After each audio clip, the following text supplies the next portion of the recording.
Hello everyone, TheSkilledRoy here, back with another Legends of Runeterra video. A long time ago, I made a video talking about Bandle City and how it was going to be the 10th region coming to Legends of Runeterra. This was despite many people wanting it to be Ishtal or the Void. My goal was never to say what I want to be coming to the game, but rather what I think is coming to the game. Thus, I feel like I might be doing the very same thing today. Coming to you with bad, or maybe even good news depending on how you look at it. I believe I have figured out the next champion coming to Piltover and Zaun, and that is Seraphine, the starry-eyed songstress. Let's change the world. Let's go down the evidence, shall we? So, Legends of Runeterra is partially through set 6 at this point and is missing 3 regions: Demacia, Targon, and Piltover and Zaun. Now, of course, there are also Runeterran champions like Bard and Jhin, but that's not really factoring into what I think is currently going to be happening. You see, often when we get a set, cards in earlier parts of a set showcase cards coming later in the game. This would mean, for example, Bone Skewer showcased Pyke early, or Tailclode Matriarch showcasing Ahri early. Now, I already touched on a Targon card that I think reveals who the Targon champion is, feel free to watch that video, but I think we've seen a Piltover and Zaun card hint even earlier in this same set. Back during the original start of set 6, we had the release with Jhin, Annie, Bard, and Alawi.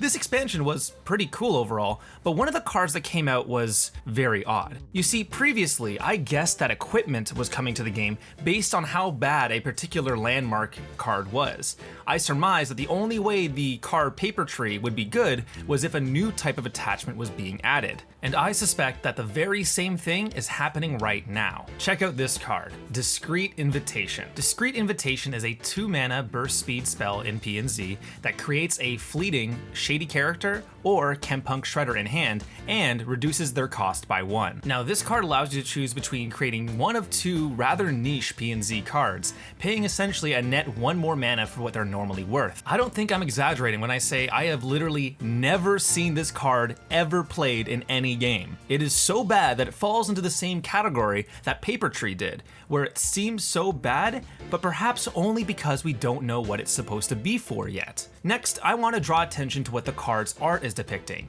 It seems to be focusing on 2 tickets to a music concert, a discreet invitation to one. Even the flavor text of the card seems focused on musical performances. Take a listen. Zaun's best nightlife is invite only. If you're not in the band, gotta really be somebody to snag a spot. Or find a ticket on the ground. Now, in League of Legends, we only have a few musicians, and typically the main 2 people referred to are Sona and Seraphine.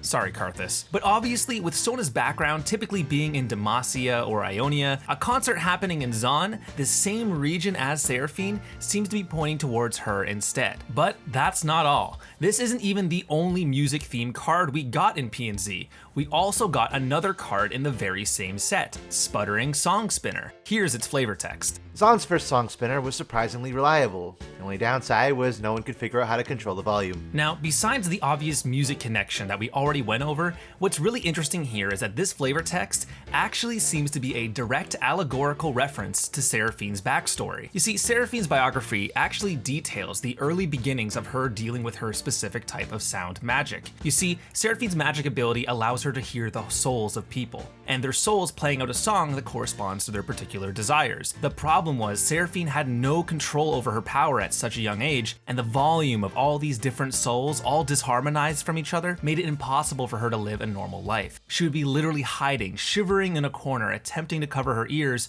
doing everything she could to try and escape the overpowering songs. Doesn't that sound a little similar to the Song Spinner flavor text? Specifically the line mentioning that nobody could figure out how to control the volume. Normally, this would just be a coincidence, but combined with Discreet Invitation, we now have 2 spells that directly reference music within the same region as Seraphine.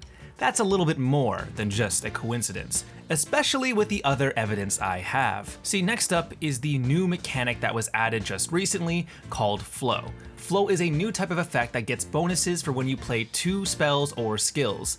Currently, it has showcased with Master Yi and his respective cards, but similarly to the other cards I mentioned, Yi is fairly weak, almost as if he's missing parts of his actual deck. And think about it, flow as a word could also perhaps mean a connection to the flow of a song or the flow of music.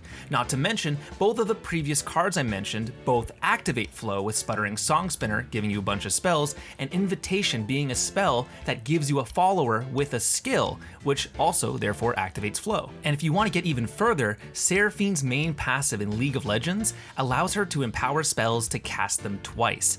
This seems to be an absolute perfect crossover in both names and mechanics for Seraphine to be a champion who either has flow or works off of it to give bigger benefits like casting doubles of spells to help enable flow. But hey, let's be honest here, that's not the most obvious piece of evidence. The one thing that is simply undeniable is that Riot loves Seraphine. Seraphine has had one of the largest marketing pushes of any champion in the history of the game and still sees a huge amount of support with a variety of skins. She's received multiple cinematics with herself featuring in them, a huge social media spree where she was marketed as being part of our world, and of course she had the ultimate skin, the highest rarity of a skin available, and it was given to her before she was even released. This level of marketing and investment can't go understated.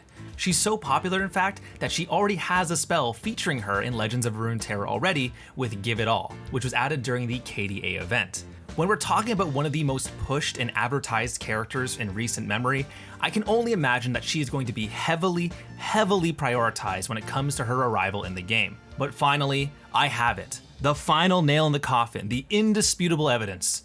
As you all know, whenever a new patch comes out, one of the first things we can do is look at the data of the game, which we can start to use to determine certain snippets of information to get an idea of what's coming up next. So when you look in the files to see what possible new Set 6 information we get, you can come across something rather interesting. You see, when Riot adds information into the files, you can often get names or code names that are directly related to specific champions. For example, Gwen's hollowed keyword was in the files, so when looking for some other possible hints, this file right here was directing to a specific file named the Zaun Diva. This is clear cut. Seraphine is from Zaun, and a diva is typically what we refer to as female pop stars. And with all the evidence up to this point, it is obvious. Seraphine is coming to Legends of Runeterra within the next 2 expansions of this set.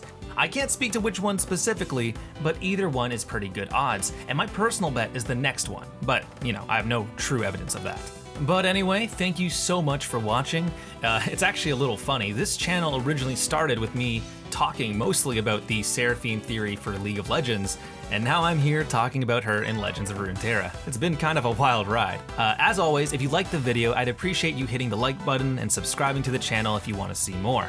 Of course, if you want to be around for the discovery phase of these sort of theories and speculation, feel free to join my Discord, where me and hundreds of other speculators are all working around to try to figure out what's coming up next. And hey, special thanks to Aikado and NickyBoi, who both joined me on this quick video to read out some flavor text. Loved working with you guys, and please everyone go check out their channels. They do some incredible work. Anyways, that's all for me again. Thanks once more for watching, and peace out.